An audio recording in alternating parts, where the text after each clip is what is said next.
Coming up on Mountain News this morning, a religious revival at Asbury University is set to begin wrapping up this week after gaining international attention.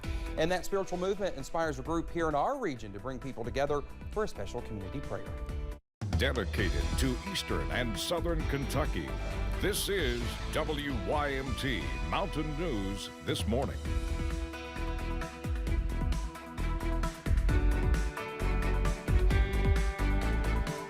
Good morning to you. 6:29 here on your Monday. I'm Dakota Makris. We appreciate y'all for waking up with us. Let's take it over to Brandon for a look at our forecast this morning. And if y'all are heading out the door, you probably won't need it this morning, but you might need a rain jacket later in the day. Yes. So of course I'm not prepared. So. Oh, you better get prepared. You know, my thing is I take them off and I just like throw them somewhere, and then I forget where I put them. Well, you better remember. Well, I'm sure Winona probably has done something with it. So who knows? Probably. Exactly. All right, but yes, he's right. You're going to need either a rain jacket, an umbrella, something to keep you dry from the rain a little bit later on today, probably as late or as early as later this morning. But right now, not too bad. Let's take a look at I-75 at Corbin. No major issues down that way. 51 over at the airport. We're looking at 55, Manchester and Monticello. 52, Hazard, Jackson and Moorhead. 52 also in Pikeville. 53 in Prestonsburg. 40 again in Grundy. 43 in Clintwood and Jonesville. 48 now Jacksboro. And 45 in Ashland. Several degrees warmer than it was this time yesterday morning, though, as we continue to track the warmth across parts of the region. Now, I know it's not feeling that warm out there this morning, but compared to yesterday, it's almost a heat wave. Breakfast forecast as you're heading out the door. Again, take the rain gear. I don't think you'll need it for a little while, but temperatures will kind of stabilize there in the mid-40s as we head through mid-morning for most. Some spots, though, will kind of stay a little bit warmer, but when the rain hits, it'll all cool down, rebounding back into the 50s by this afternoon. Dakota? All right, Brendan, thank you so much. New this morning, a man from Alabama is facing charges in Whitley County after an argument ended in a police chase.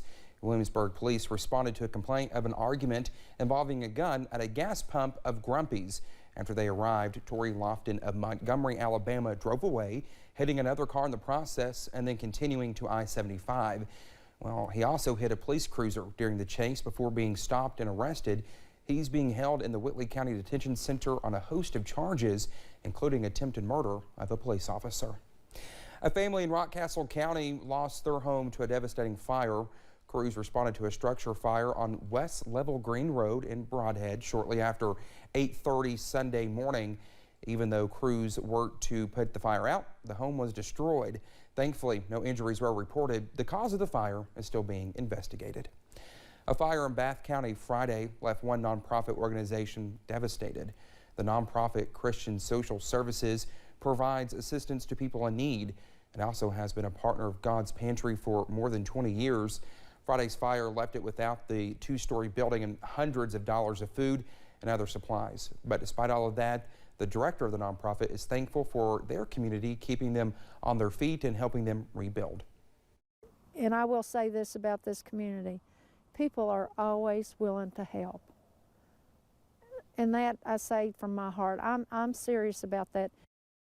The nonprofit and God's Pantry Food Bank will be hosting a community event on Tuesday where they will be providing food to the community. Anyone interested in donating or volunteering can visit godspantry.org. A Moorhead couple who lost everything in a fire last week, well, they're trying to raise awareness for fire safety. Chloe Hart and Bradley Groves lost their home on Circle Drive in a fire on Valentine's Day. Chloe was at work and Bradley was in Georgetown when they got a call that their house was on fire and their two dogs were killed. Well, they say the fire started in the attic. The U.S. Fire Administration reports 10,000 house fires are started in attics. Chloe wants to spread awareness and how important it is to make sure you have fire alarms in your house. One big thing that I want to push through this story is the importance of having a fire alarm in the attic. It's not something we had, it's not something I had ever heard before, but many fires do start in attics, and getting that heads up, could be the difference between life and death.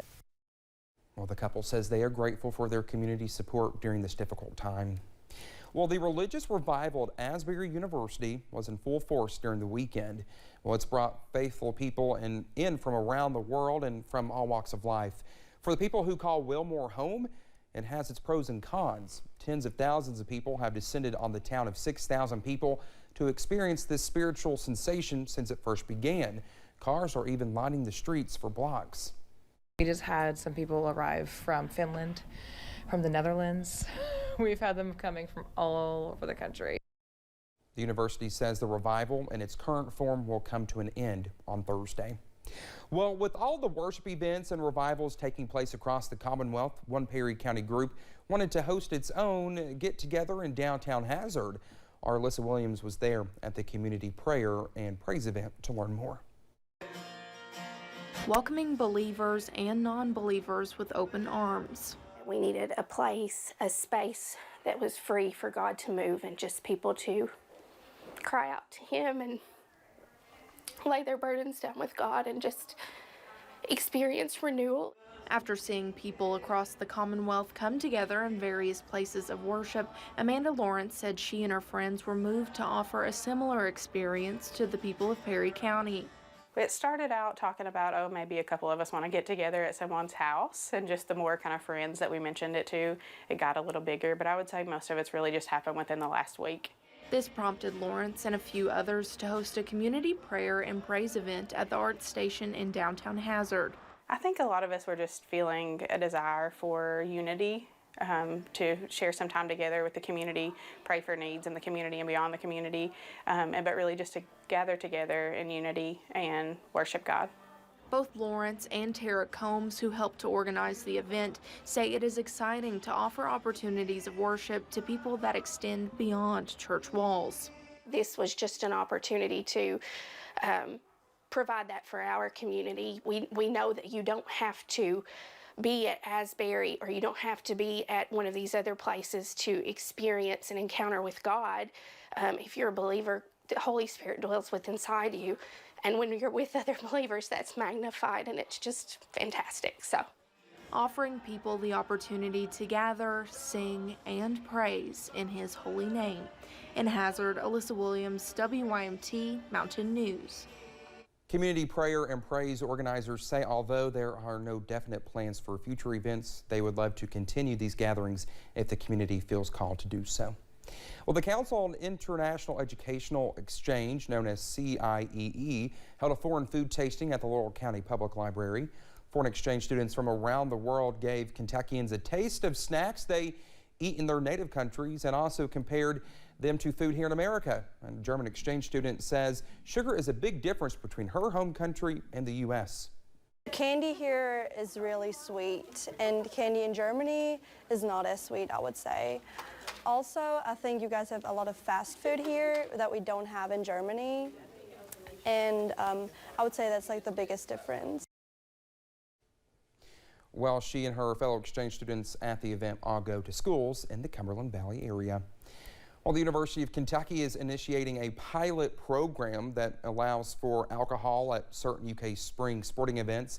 Well, the program allows for alcohol sales during the upcoming baseball and softball seasons. It allows for the sale of beer as well as seltzers and limits 2 per transaction. Many UK fans are very excited about this and say it is a step in the right direction for UK athletics. Any sport you go to, I mean, everyone likes drinking alcohol and enjoying the game. And I think, it would make a significant amount of money for the university also, and the fans would have a better experience. Kentucky Athletics says after this program is finished and after hearing back from other SEC schools about their experience selling alcohol, the conversation could possibly expand to selling alcohol at bigger sporting events like football and basketball.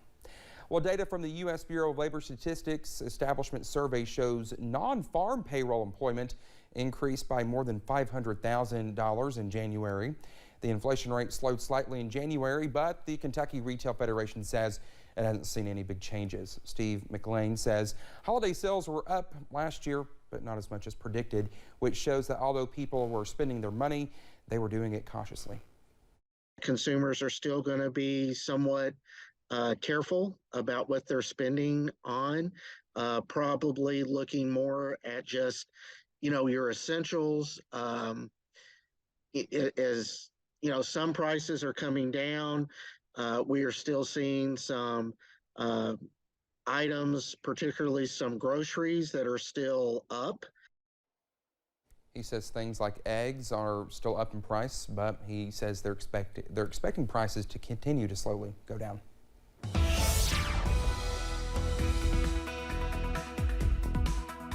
6:39 here on this Monday morning. We're taking a look at the satellite radar, and it looks very active this morning, but a lot of that green is not reaching the ground just yet. Don't you worry, it will a little bit later today. The clouds firmly in place across the region. Temperatures out there in the 40s in Southwest Virginia, 40 Grundy, 41 Jonesville, 55 Manchester and Monticello. That's the cold and warm spots out there today, but I do believe the rain chances will bring us down just a little bit later this morning into the early afternoon. Then we'll rebound back into the mid-50s as we head later today. Scattered chances for rain off and on throughout the day and into the night as well. Dakota? All right, Brendan, thank you so much. The time is 6:39. Still to come here on Mountain News this morning. Students at Michigan State University face the challenge of returning to classes today after a shooting took the lives of some of their classmates.